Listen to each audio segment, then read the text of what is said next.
스포츠 엑스파일의 청취입니다. 먼저 반가운 소식부터 전해드리겠습니다.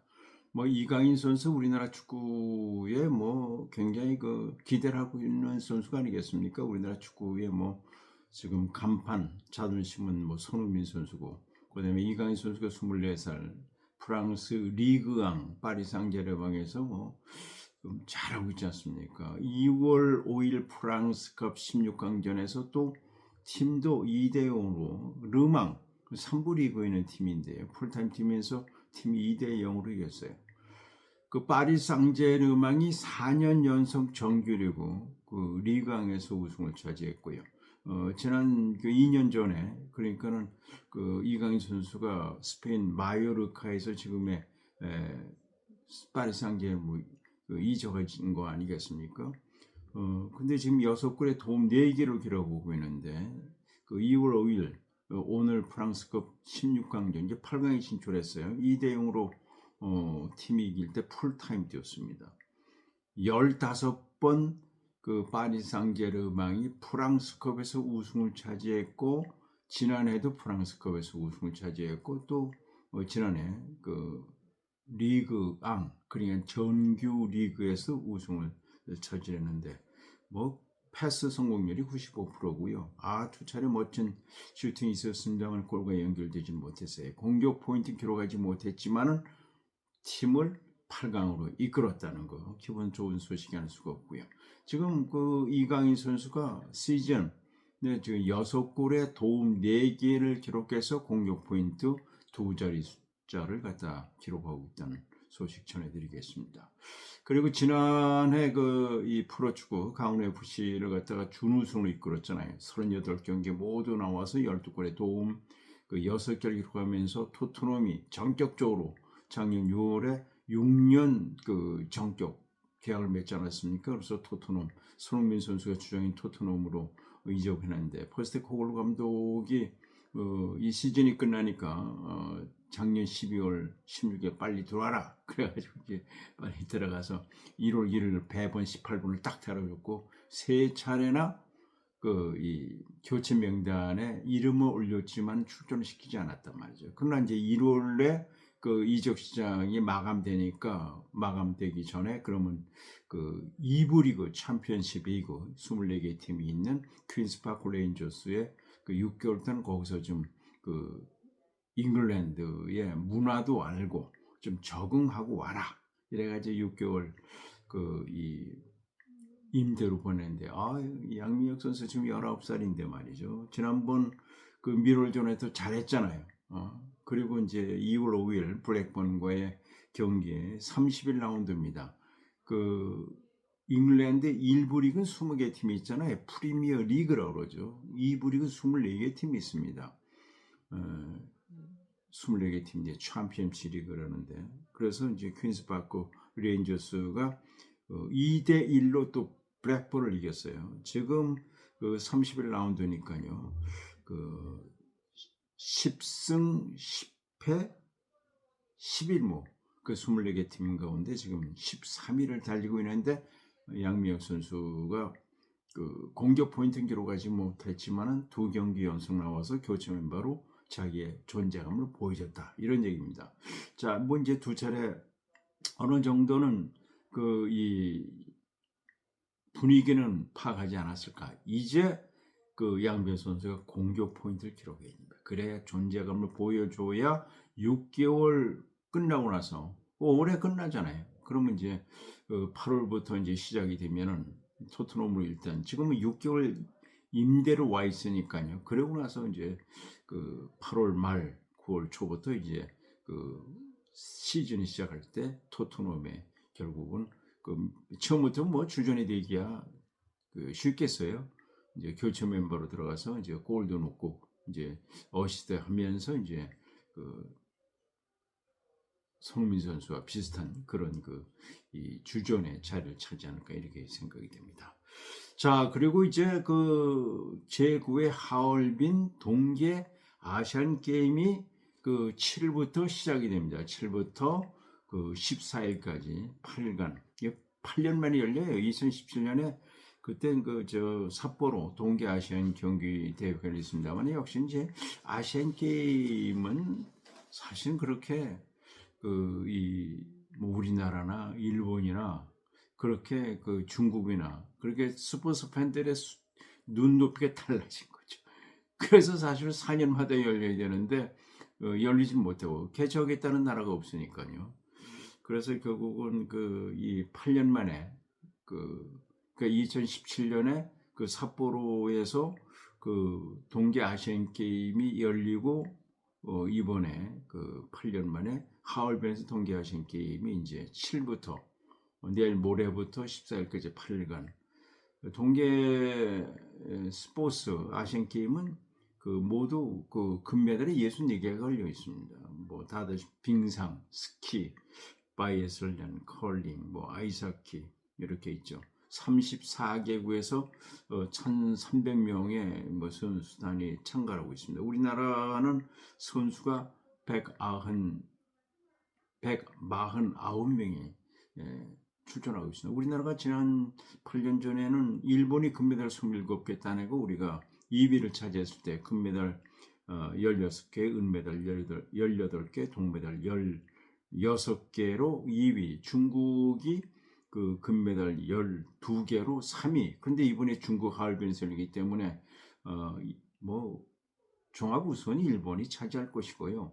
우리 2위 자리를 놓고 우리가 중국하고 이제 경쟁하지 않을까. 역시 홈팀이 지금 강하죠. 그리고 특히 아다시피 그 림효준 2018년 평창 동계 올림픽 1,500m 금메달 냈던 임효준 선수가 중국으로 그 귀화하지 않았습니까? 린샤 오준. 2019년에 후배인 황대현 선수의 그 진천 선수촌에서 훈련하다가 그 임효준 선수가 후배인 황대현 선수의 바지가랑이를 내렸어요. 그럼 뭐 다른 선수 다 보고 있는데 이걸 무슨 성추행이라고 그래가지고 뭐 1년 징계를 주니까 결국은 그 임효준 선수가 그 결국은 그 중국으로 간 거예요. 참 내가 보기엔 대한체육회가 말이죠. 빙상연맹도 마찬가지죠. 이게 무슨 성추문입니까? 다 보는 앞에서 그 중타기하고 올라가니까 그 바지가랑이 내리는데 그걸 성추문을 해서 징계를 주고 그러니까 결국은 법정 투쟁해가지고 그 무죄로 됐잖아요. 그래가지고 임효준 선수가 중국으로 귀환한 거예요. 이 선수가 지금 대단한 선수 아닙니까? 임효준 선수, 림샤오준. 그리고 중국이 이번 그 앞으로 그 뭐 동계올림픽도 있잖아요. 이탈리아 밀라노하고 이제 에서 있어서 거기에 대비해서 그 임효준 선수, 린샤오준뿐만 아니라 헝가리 귀화 선수 산도루르니 뭐 그 이런 그 외국 선수를 많이 귀화를 시키고 있어요. 그리고 판커신이라고는 반칙 왕족이 그래가지고 우리가 사실은 그 빙상 쇼트트랙이 굉장히 강하잖아요. 쇼트트랙은 500, 1000, 1500m 개인 있고 그다음에 단체전이 있잖아요. 그 여자는 3000m 계주, 남자는 5000m 계주. 그리고 그다음에는 이번에 혼성 2000m가 있어요. 그러니까 그 쇼트트랙에 금메달이 9개 갈려 있거든요. 그 우리가 지금까지 그 동계 올림픽에서도 우리가 33개 19번 동계올림픽 출전해서 금메달 33개 가운데 쇼트트랙에 26개를 따냈어요. 하계 올림픽은 우리가 109개 금메달 가운데 양궁에 32개를 따냈듯이 말이죠. 그래서 이제 최민정이라든가 그다음에 김길기 같은 선수, 그 다음에 이제 그 차준환 선수가 이제 피겨에서 우리가 기대를 하잖아요. 차준환 선수. 여튼 우리가 그 다음에 뭐 그 스피드 스케이팅에서도 우리가 뭐 기대를 좀 하죠. 스피드 스케이팅. 그래서 하여튼 이번 그 하얼빈 동계 아시안 게임 2월 7부터 14일까지 8일간 열리는데 과연 우리가 그 중국을 제치고 우리가 2위를 차지할 것이냐 이런 이제 관심이고 그다음에 이제 아이스하키라든가 그다음에 컬링이 시작을 했어요. 아이스하키 남자 아이스하키가 그 어제 그 중국과의 경기에서 홈팀 중국을 갖다 6대 5로 연장전 끝에 한 골 차로 이겼고 오늘 그 대만을 15대 1로 크게 이기는 대만 아이스하키. 우리는 평창 정기올림픽 우리는 아이스하키 그 저 국내 팀도 있고 그렇지만 사실 아이스하키 같은 경우에는 미국에서는 뭐 4대 스포츠의 하나입니다만은 그래서 우리가 그 2월 7일 일본과의 이제 경기 때 우리가 이제 A조에 속해 있는데 우리나라, 일본, 중국, 태국, 대만, 카자흐스탄 이렇게 예선전 해가지고 뭐 그 두 팀이 그 토너먼트로 우승을 가르는 겁니다만 여하튼 우리가 과연 하얼빈 동계아시안 게임에서 과연 우리가 중국을 제치고 개최한 중국을 제치고 우리가 일본에서 준우승을 차지할런지 그리고 64개 금메달 가운데 몇 개의 금메달 하나씩 관심이 쏠리고 있다는 말씀을 드리겠습니다. 역시 우리나라는 우수한 민족이기 때문에요. 특히 쇼트트랙에서 우리가 기대를 많이 한다는 말씀드리고요. 자 그리고 또 한 가지 그 이 골프 황제 타이거 우즈는 그 이 82승을 거뒀습니다. PGA 투어에서. 그건 그 PGA가 1901년에 시작됐는데 그 82승 거둔 선수는 짐 스니드라는 선수고 두 명밖에 없어요. 그리고 골프에서 그 상금을 1조 이상 번 선수는 또 타이거 우즈밖에 없는데 여러분 다다시 타이거 우즈의 그 어머니는 태국 출신인 거 아시죠? 쿨티다. 쿨티다. 그래서 태국에서는 그 이 타이거 우즈가요 미국만큼 아주 그 영어로 합니다. 왜? 말하자면 그 어머니가 그 태국 사람이니까요. 아버지는 그 2006년 얼 우즈는 2000년에 세상 떠나는데 그 어머니인 쿨티다가 그 2월 5일 80세 일기로 세상을 떠났네요.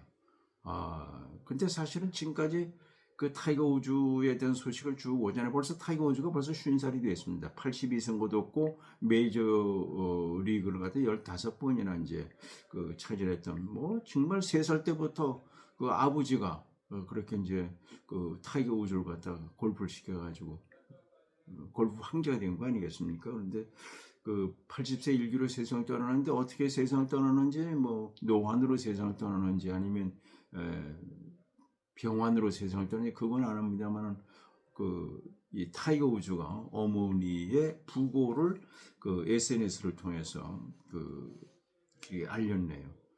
그리고 자기가 어머니의 영향을 많이 받다. 그리고 저는 특이한 것이요. 그 이 타이거 우즈가 대회 있을 때마다 마지막 날 꼭 빨간 상의를 입고 까만 그 이 하의를 입잖아요. 빨간. 그래서 우리나라 선수들도 빨간 그 티셔츠를 입는 타이거 우즈를 본받아죠. 그런데 이것이 다 어머니가 그렇게 아주 어렸을 때부터 자기를 골프장에 데리고 가면서 이 승부근성 그다음에 이제 그 이 강인함 그리고 그 빨간색이 바로 상징적인 것이다. 이렇게 어머니가 얘기를 해줬기 때문에 자기가 지금도 마지막 날 되면은 거의 빨간색이 상이에요. 까만색이 그 이 하의를 입게 됐다는 얘기를 했고요. 사실은 그 타이거 우즈 딸이 이제 18살 된 샘이고 그 지난번에 말씀드린 딸은 골프를 좋아하지 않는데 동생인 찰리는 16살입니다만 아주 골프를 잘하죠. 아버지만큼 잘하죠. 그런데 그 딸은 그 축구를 좋아한다는 제가 말씀을 드리지 않았습니까? 이제 그렇게 했는데 사실 아버지의 영향보다는 어머니의 영향이 컸다. 이렇게 얘기를 하는데 뭐 누구나 인간은 다 아버지보다는 저도 뭐 그 자식이 있습니다만은 그 어머니를 생각을 많이 해요. 자식들은 다 아버지보다는 그 어머니에 대한 사랑이 깊잖아요. 저도 어머니, 아버지보다는 어머니에 대한 생각이 많이 납니다. 조금 그 아버지로서는 조금 섭섭함은 좀 있겠습니다만 그런데 오늘 그 이 타이거 우즈 어머니가 80세 일기로 세상을 떠난 쿨티다 여사에 대한 그 부고를 갖다가 타이거 우즈가 자기의 그 소셜 네트워크 SNS를 통해서 이렇게 알렸네요. 그리고 이제 그 트럼프 대통령이 골프광이라는 거 아시잖아요. 응? 골프 그 트럼프가 골프에 아주 광이고 그 트럼프 골프장도 있을 정도로 말이죠. 그런데 그 이 트럼프 대통령이 바로 콜치다 여사에 대한 걸 갖다가 또 SNS에 또 이렇게 그 올렸네요. 정말 그 어머니가 오늘날의 그 타이거 우즈가 이게 세계적인 그 골프 왕자가 된 것은 어머니의 영향이 컸다. 그리고 그 콜티다 여사가 이제 페어웨이로 더 푸른 페어 웨이로 떠나셨다. 이렇게 이제 그 타이거 우즈 어머니에 대한 그 평상시의 생각을 그 대통령이 올리는 게 쉬운 게 아닌데요. 이렇게 역시 그 이 골프 광이고 트럼프 대통령이 타이거 우즈하고 가까워요. 가깝습니다. 가깝고 그 미국은 대통령임기가 4년이잖아요. 우리나라는 5년인데 4년 전에 그 이제 그 집권했을 때 대통령 됐을 때 바로 골프 타이거 우즈하고 골프를 같이 치고 그리고 나서 그 미국 시민이 받을 수 우리나라는 뭐 스포츠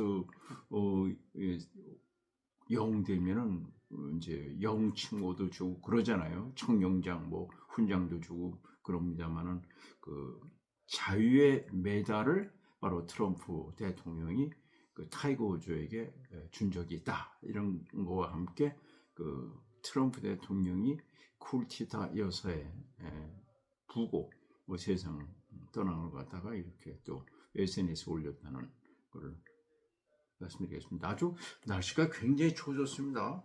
이럴 때일수록 감기 특별히 이제 조심하시기 바랍니다. 뭐 벌써 입춘이 지났는데 이렇게 다시 또 겨울이 온 것 같은 그런 느낌을 줍니다. 시청자는 무조건 건강하십시오.